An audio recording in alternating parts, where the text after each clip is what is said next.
can't know what causes autism, we do know that it's not caused by the parents' personalities or the way they raise their kids. And we know that it lasts a lifetime, even though some people make remarkable gains.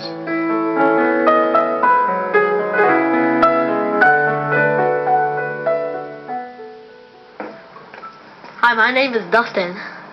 Meet Dustin, 13 years old. He's very talkative. He looks at you when he's talking. What does that taste? His favorite thing to do when he gets home from school every day is to, as he puts it, play with his guys. Dustin is an engaging child.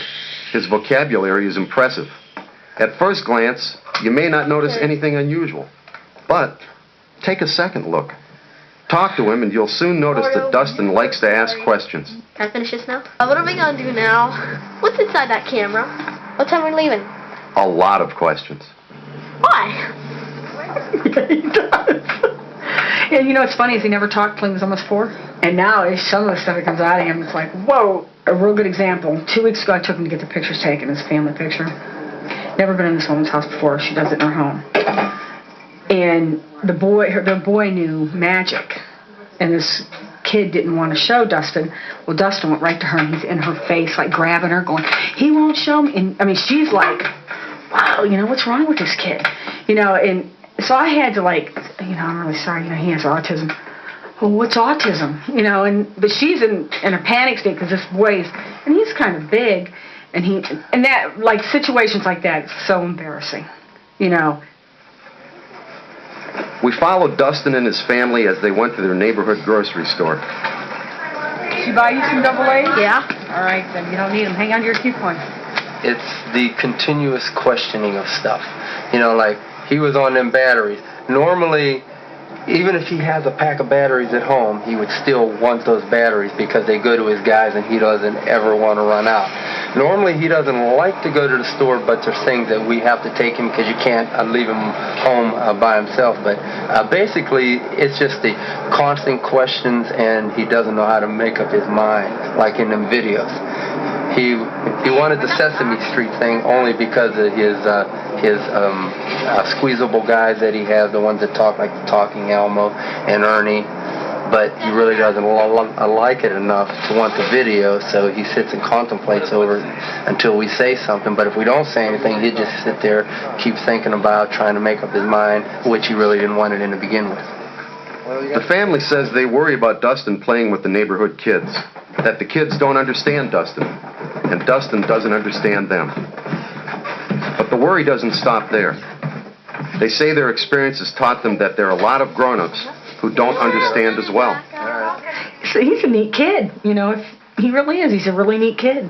And you just got to have patience with him, you know, and that's the key. It's just patience, and that's the only way he's going to make it.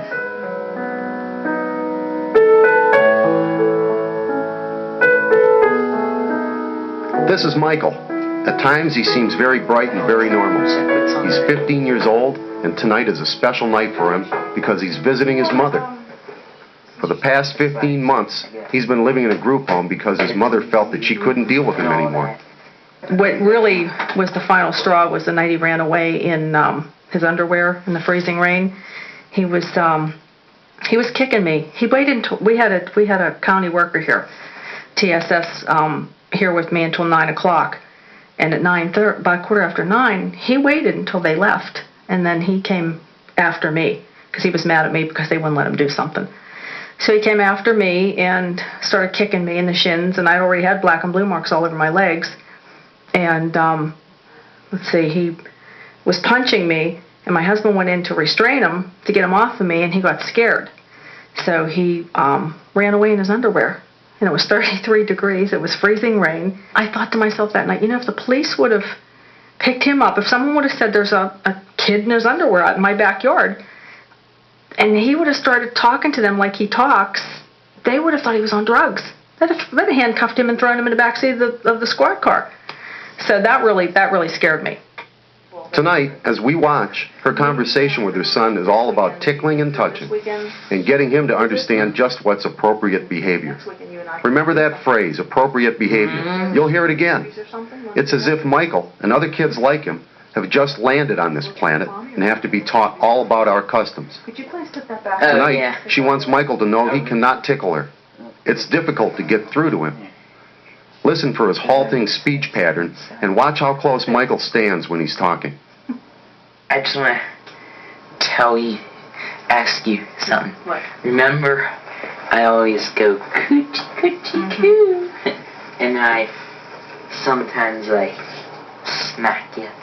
But you're not supposed to do that anymore. Yeah, and when I tickle you, I had a question. Is that a private part?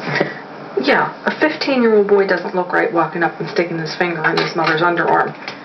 Say if I did this to you and then 5 minutes again, do it to you again. Yeah, but most 15-year-old boys don't walk up to Oh, their I mother. wouldn't do it But even once.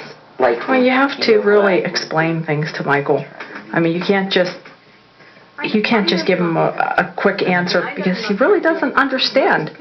And plus the fact that he likes to control the situation. Notice the hesitant eye contact when Michael speaks. Autistic people often have difficulty coordinating different processes or taking in information through more than one sense at a time. When I was 15. If he's busy thinking about what he's trying to say No, you did when you or listening to what you're saying to him, he may not be tuned into his eyes. You cannot draw conclusions about an autistic person's attentiveness, comprehension, intentions, or sincerity based on his or her eye contact. Michael says he knows he has an anger problem. I've gotten mad when people wouldn't let me have things my own way, and they wouldn't let me do certain stuff to them. Whenever I get upset, I'd do something bad. That's what I did. And then I'd maybe hit my mom or punch her. That's what I'd do.